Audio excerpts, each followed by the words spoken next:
Selamat datang para nakama.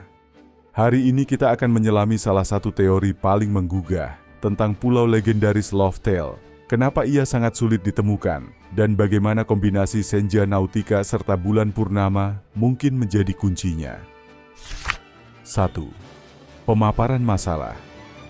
Satu pertanyaan yang pasti perlu dijawab adalah, mengapa Loftel begitu sulit ditemukan?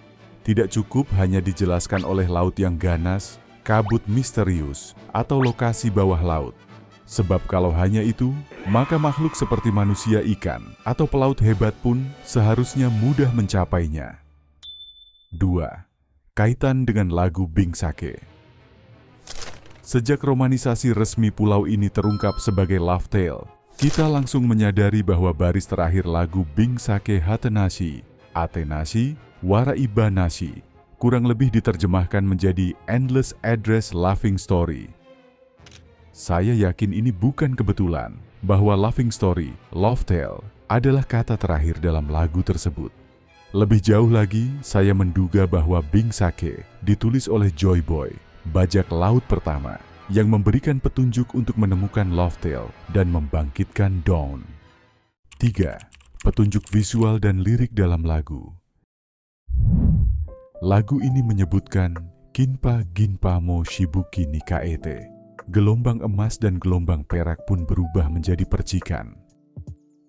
Di satu sisi, matahari terbit atau terbenam menghasilkan lautan warna emas. Di sisi lain, bulan purnama menghasilkan lautan warna perak. Lagu ini juga menyebut Asu mo Tsukuyo. Besok adalah malam yang diterangi cahaya bulan. Maka saya berasumsi, Loftel hanya dapat diakses saat matahari terbit atau terbenam, lautan emas, dan ketika bulan purnama, lautan perak. 4. Penjelasan astronomi. Sekarang mari kita lihat dari sisi astronomi. Nautical twilight adalah fase senja ketika pusat matahari berada antara -6 derajat hingga -12 derajat di bawah horizon. Dalam fase ini, cakrawala masih terlihat untuk pelayaran. Durasi senja nautika sangat bergantung pada lokasi dan waktu dalam setahun. Sebagai contoh, di daerah dekat ekuator, fase tersebut bisa berlangsung hanya sekitar 20-30 menit setelah matahari terbenam. Di titik-titik lintang yang lebih tinggi, durasinya bisa hingga 1 jam atau lebih. Maka, jika kita mengambil angka konservatif untuk wilayah tropis seperti Indonesia, durasi senja nautika bisa sekitar kurang lebih 30 menit 5.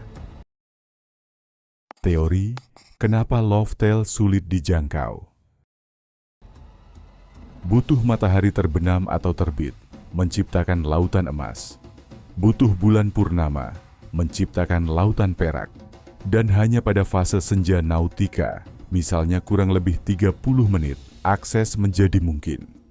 Jadi secara teoritis, pulau ini hanya bisa diakses 1 kali dalam sebulan, ketika kondisi-kondisi di atas terpenuhi, misalnya saat bulan purnama dan senja nautika. Hal ini menjelaskan kenapa meskipun seseorang memiliki X menandai titik dari keempat root poneglyphs, pulau itu tetap tak bisa diakses kecuali pada jendela waktu yang sangat sempit. 6. Implikasi bagi cerita One Piece. Jika teori ini benar, maka pelayaran menuju Loftel bukan hanya soal memecahkan peta root poneglyph, tapi juga soal menangkap jendela waktu astronomis. Ini memberi kontribusi besar pada misteri kenapa tak ada banyak orang yang berhasil ke sana selama 800 tahun sejak era Void Century. Dan ini juga sangat cocok dengan tema Dawn yang sering muncul dalam seri kebangkitan setelah malam panjang, terang setelah senja, puncak setelah akses terbuka selama sesaat. 7. Penutup dan call to action.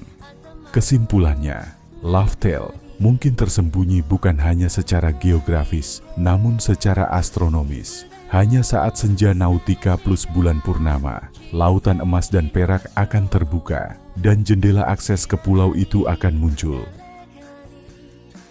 Kalau kamu setuju atau punya teori tambahan, Misalnya jam berapa pasti akses itu terjadi, atau bagaimana arus laut dan kondisi angin pendukungnya. Tulis di komentar.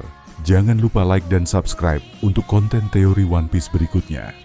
Sampai jumpa, dan semoga angin membawa kalian ke Love Tale.